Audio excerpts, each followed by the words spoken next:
金属を打つことによって強く鍛え、薄くシャープな造形を作り出す鍛金。鍛金の歴史は日本では弥生時代に金属が伝えられた頃まで遡ることができ、やがて刀や茶道具、花を生ける花器などを作る技術として日本独自の発展を遂げてきました。硬い金属を打つことで自在に形を作り出し、多彩な表現を生み出している現代の金工作家の仕事を見ていきましょう。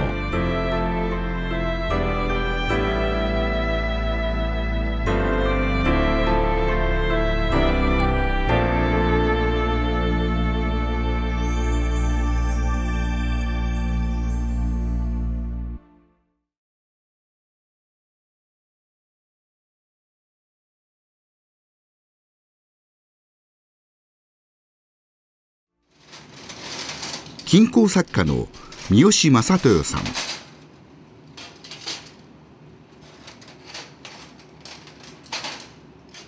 地金と呼ばれる打つ元になる金属の板を作ります。銅と銀の合金で銀を全体の4分の1の割合にした渋石と呼ばれる地金です。渋石はおぼろ銀、つまり老銀とも呼ばれる淡い光沢を持つ合金です。三好さんはこの日本古来の合金を、これも日本の伝統にのっとった湯流しという方法で作ろうとしています。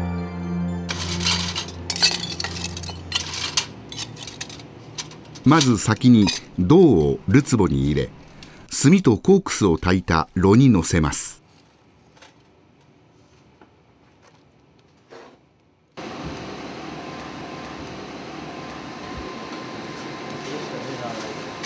銅が溶け始めると、るつぼの中に炭を積んでいきます。銅が酸化しやすいので、それを防ぐために炭で上を覆うと酸化防止になるということですけど、流し込む時にガスが発生したりしてですね、あまり酸素を吸収しないというのが一番いい方法なんですけどね。銅が溶けるのを待つ間、湯流しの準備をします。湯流しはたらいに張ったお湯の中の湯床と呼ばれる鋳型に溶解した金属を流し込んで固める方法で、金属が固まる時に発生するガスをうまく抜くための日本古来の製法です。型に布を張りますが、三好さんは東南アジアのミャンマーで研修中に出会った方法で土延べしやすい鉄型を使っています。鉄型から地金を外しやすいように、これもミャンマーで出会った離型剤を塗ります。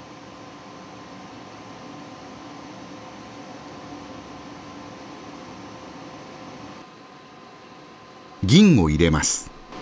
銀は銅より溶解する温度、つまり融点が低いため、同時に入れてしまうと融点の高い銅が溶け出す前に沸騰してしまいます。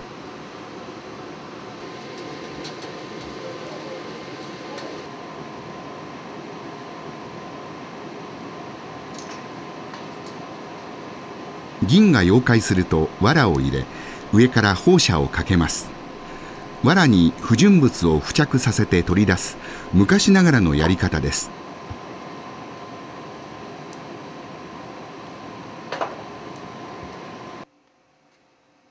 るつぼを取り出します。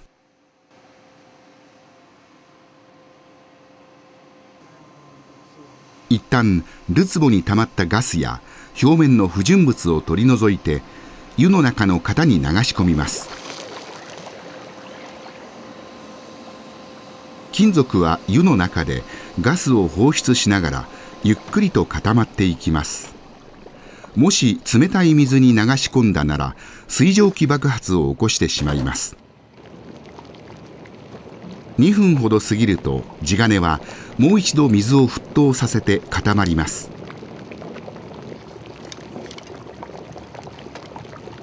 こうして渋市の地金が出来上がりました。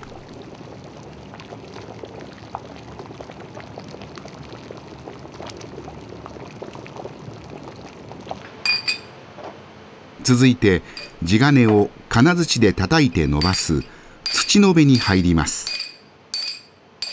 まず出来上がった地金を締め打ちします。打ち伸ばす前に軽く叩いて結晶の状態を密にしておかないと割れたりする恐れがあるからです。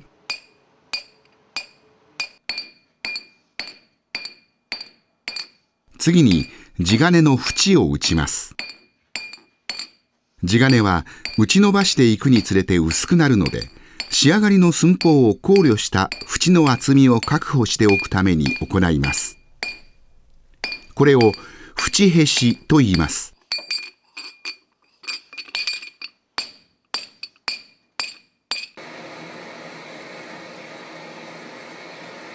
渋市は大変硬い合金なので、バーナーで地金を焼きなまして打って硬くなった組織を緩めて割れを防ぎます。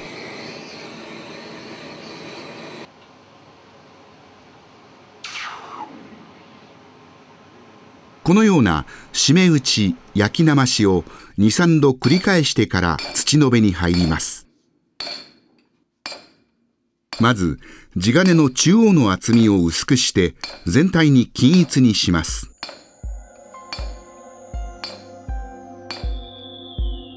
土延べ用の金槌です。先の丸い方を鏡、尖った方をから紙と呼びます。金槌の鏡で打つと地金は土の周り全体に広がって伸び、先の尖ったから紙で打つと前後方向により多く伸びます。この工程では地金全体は伸ばさず厚みだけを均一にしたいため、から紙を使い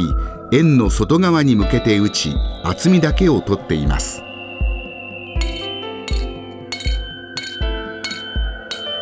から紙を使って円の内側から外に向けて打っていきます。地金全体はあまり広がらずに厚みだけが均一になっていきます。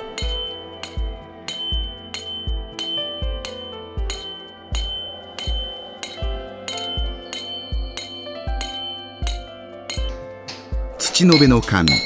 縁の厚みを整える縁へしを何回も行います。打っている感触が硬くなってくると焼きなましを行います。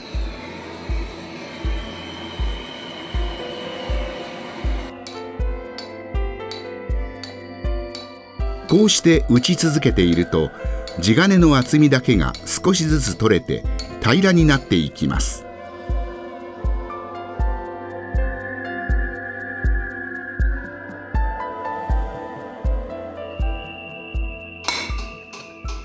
さらに縁の厚みだけを残して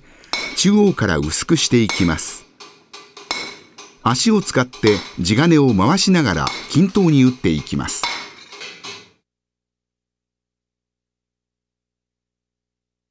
こうして地金はほぼ器の口の大きさに打ち延べられました。次に器の側面となる脇を立ち上げていく土上げに入ります。地金は縁の厚みを残して薄く伸ばし続ければ次第にお椀状に湾曲してきます。それは地金が打たれて伸びようとする力が縁の厚みに邪魔されて逃げ場を失い、逆に内側の薄い部分を徐々に湾曲させていくからです。これを土上げと呼びます。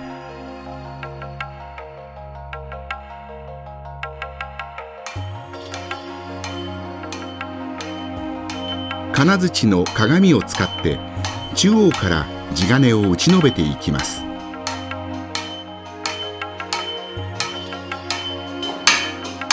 厚みが薄くなるにつれ地金がゆっくり湾曲していきます。徐々に上がってくる立ち上がり部分は後からでは叩けないので、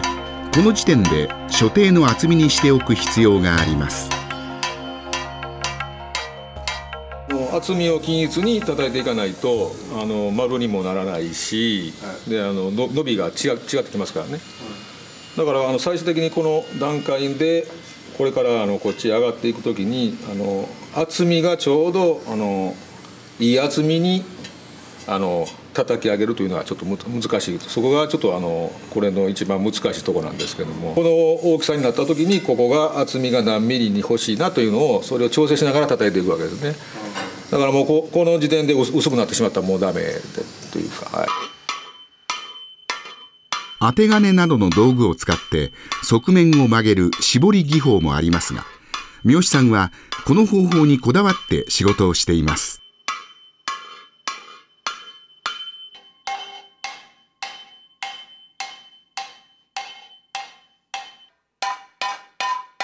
底の歪みを直すために木槌を使って叩きます。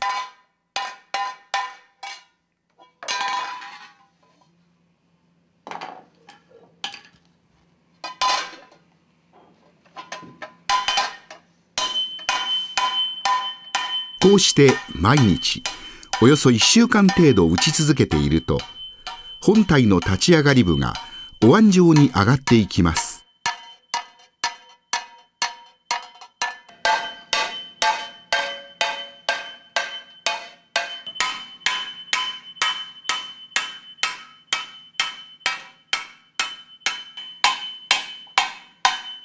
土延べと土上げの工程では、全体のおおよその形を打ち上げます。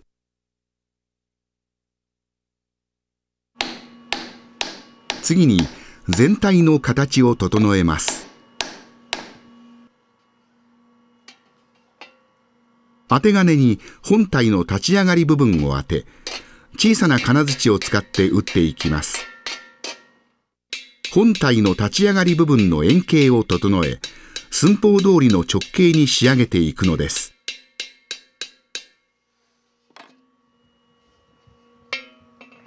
寸法を測り、図面通りの仕上がりであるかどうかを確認します。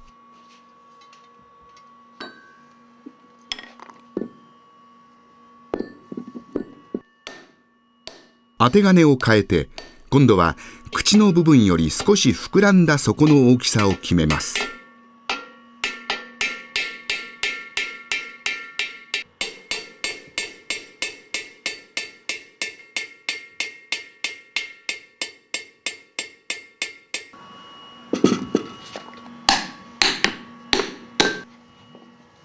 平らな当て金に交換して、そこにできた歪みを抜きます。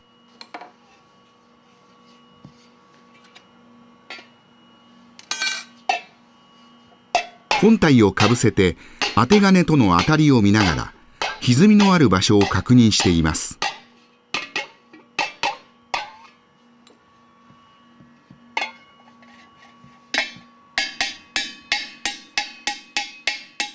そして本体を手で回しながら打ち、歪みを整えていきます。だからただこう乗せてただ回してるだけでしたらもうボコボコになってしまうので、それをこの手で回しながらちょっと、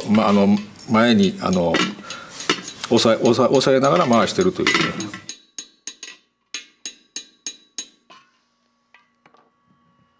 こうして本体の形が打ち上がりました。次に本体の脇に入れる切りばめ象嵌の作業に入ります。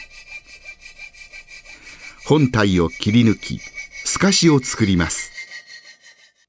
はめ込む文様は2枚の色の異なる合金を貼り合わせて切り抜いたものです。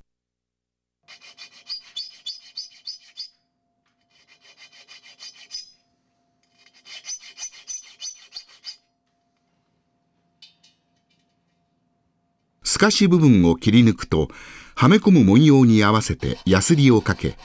穴を広げすぎないように注意して少しずつ広げていきます。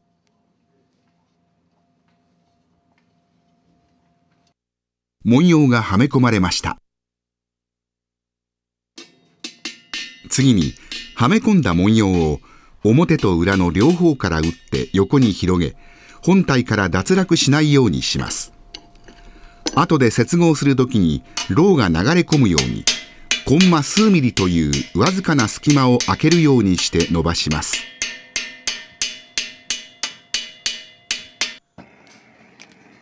最後に本体と文様をろう付けします。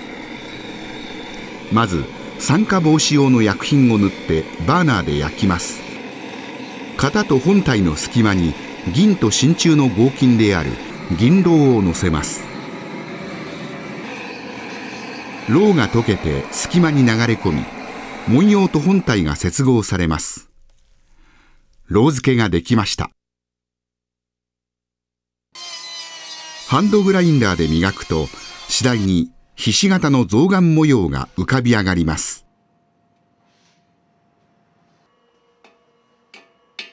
ろう付けの時、高温でなまってしまった本体を打ち直す仕上げ打ちを行います。全体を打って強く鍛えるのです。仕上げ打ちでは金槌の打った後である土目もつけます。この作品では際立った土目はつけませんが、土目をずらして打つ乱れ打ちと呼ばれる打ち方をしています。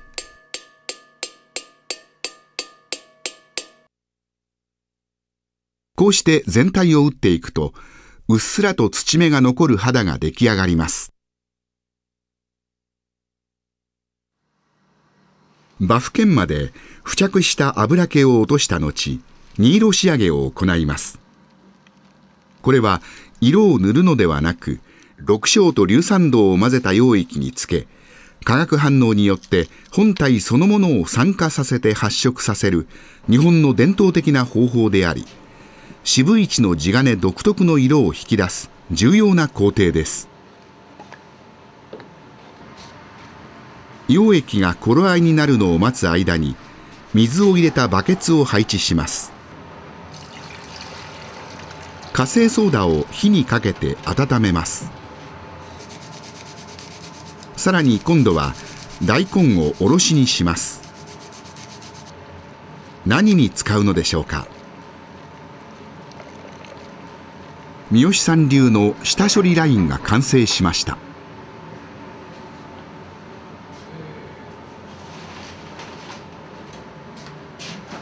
荷色仕上げの前に、まず本体にできた油の膜をきれいに取り除きます。まずベンジンで拭き、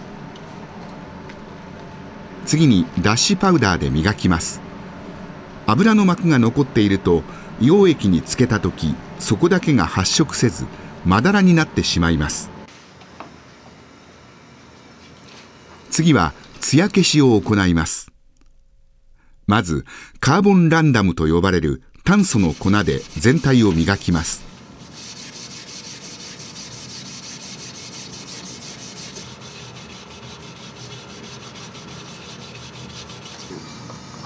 次に磨き粉を使います。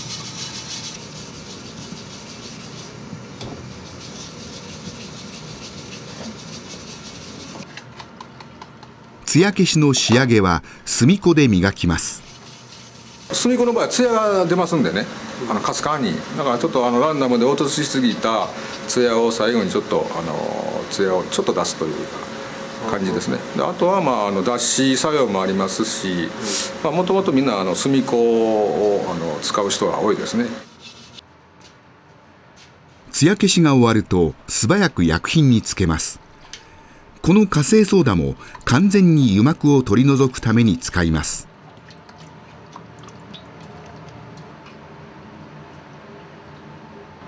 水で洗って火星ソーダのアルカリを中和する希硫酸につけます。金属は空気に触れるとどんどん酸化して色が変わっていきます。そのため素早く作業を進める必要があり、バケツを並べたラインもそのための工夫です。今度は大根おろし。昔から大根おろしを使うことになってましたね。科学的にはまだはっきりとは解明されてないと思うんですけども、とにかく大根を使う使わないでも雲泥の差がありまして、使わないとやっぱりその仕上がりが悪いといいますかね、色がつきにくいと思う。煮込んで皮を破らずにですね、でそのままその梅干しを液の中に入れるとかですね、あと梅酢を入れるとちょっと液が冴えるとか、いろいろとわけのわからんことはいっぱいありますけどね、はい。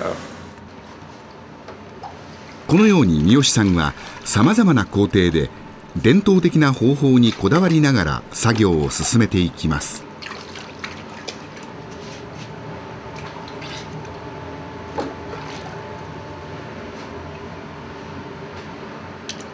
洗い終わると素早く荷色の液につけます。荷色仕上げでは化学反応で地金の色を発色させるため、発色させすぎると取り返しがつかなくなります。特にはめ込んだ文様と本体では金属の性質が違い、同じ時間つけていても発色の状態が異なります。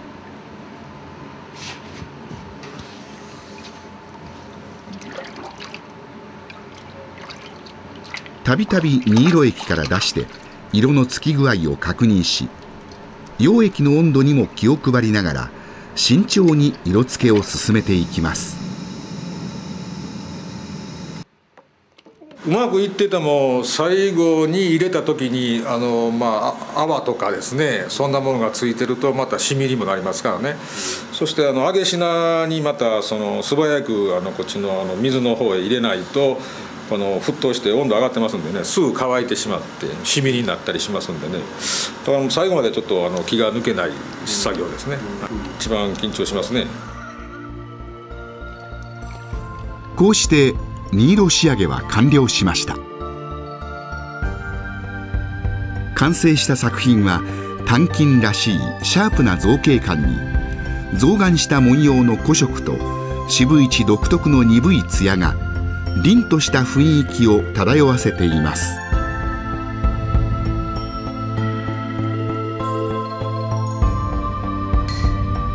金属の板をただ打つという行為だけで実に多彩な作品を生み出し続ける三好正豊さん。一枚の板からそれを叩いて形にしていくという、結構なんですかね、面白いというか、いろんな技法もありますし、その時その時にまた新しい技法がありますんでね、それをちょっとできるまで頑張ってたら気がつけば60枚ということですね。地金の製法から色付けまで伝統的な技法にこだわり続ける三好さんの真髄とも言うべき作品がここに打ち上げられたのです。